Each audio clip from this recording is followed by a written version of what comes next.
Nii, ütlen nüüd teist korda tere hommikust, head kolleegid, head vilistlased, keda ma ka siin praegu hulganisti näen ja loomulikult ka mu üliõpilased, keda siin saalis on rohkesti.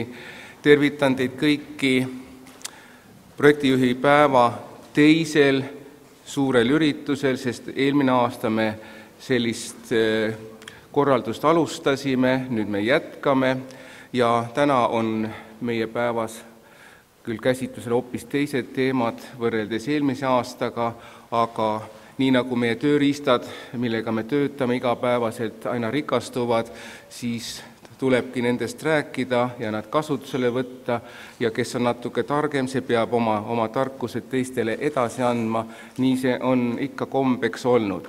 Tervitan teid ka kooli 95. juubeli puhul, sest ka see üritus on mingil määral ikkagi meie juubeliürituste raamesse ajastatud, nii et kõigile vilistlastele ja üliõpilastele ka selle puhul palju õnne. Nüüd aga minu poolt jutud läbi aitab küll, sest ei ole siia tulnud kõnesid pidama ja annan sõna juba päeva moderaatorile Enn Tammarule.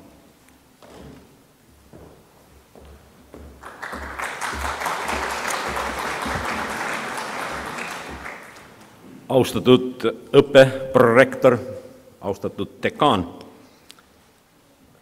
head tudengid Tallinna Tehnikaülikoolist, Eesti Maaülikoolist ja oma kooli rahvas.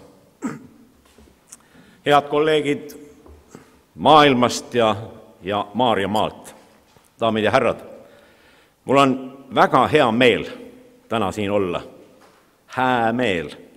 Esiteks sellepärast, et saal on taas tulvil, ja mis kõige tähtsam, et saalis on tänavu selle analüüsi põhjal, mida me oleme saanud teha registreerimise järel, professionaalid, tõelised tegijad, aastaid projektijuhtida töötanud mehed ja naised ja vähem võib-olla nii-öelda uudishimulikke. Hea meel on ka selle üle, et tudengkonna osa on väga suur.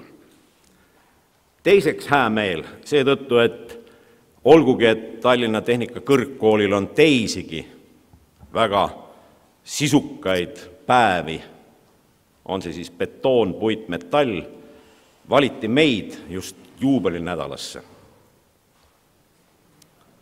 Kolmandaks seetõttu, et me võime tõenäoliselt deklareerida meie vastvalitud rektorile ja arendusprorektorile, et meie üritus täna on tõeliselt juba nii-öelda rahvusvahelistumise märk, sest meie viimaste aastate lõpetajad, kelle initsiatiivil on leitud kontaktid maailma selle valdkonna tõeliste tegijatega nii Ameerika maal, Austraalias kui Euroopas.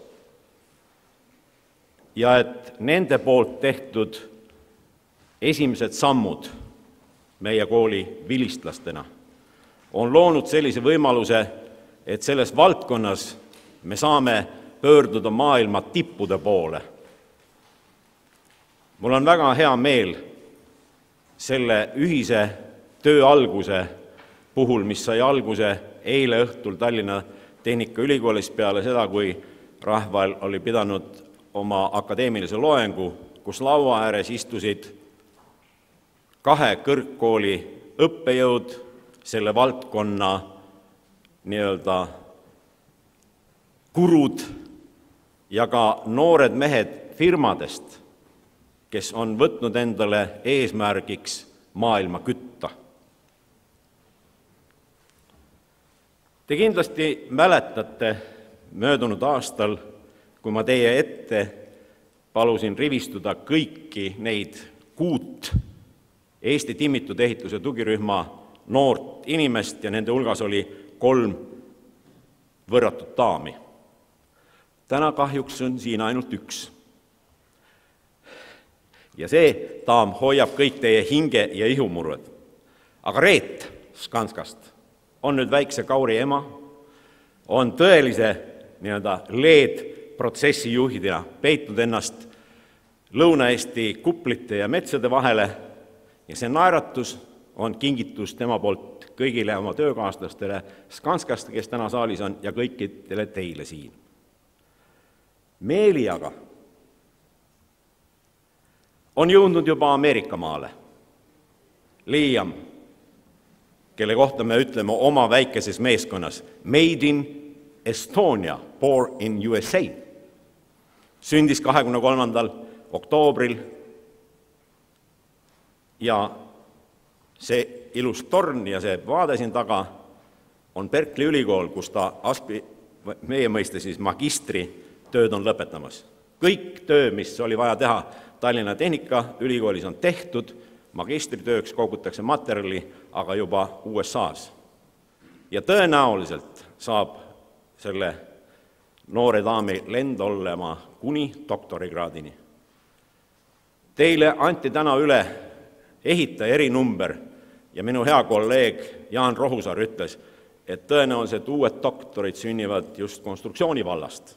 Ka meie, ehituse korraldajad, projektijuhtijad, tahaksime jõuda selles vallas doktori tasemene, aga seda teevad juba uue põlvkonna inimesed.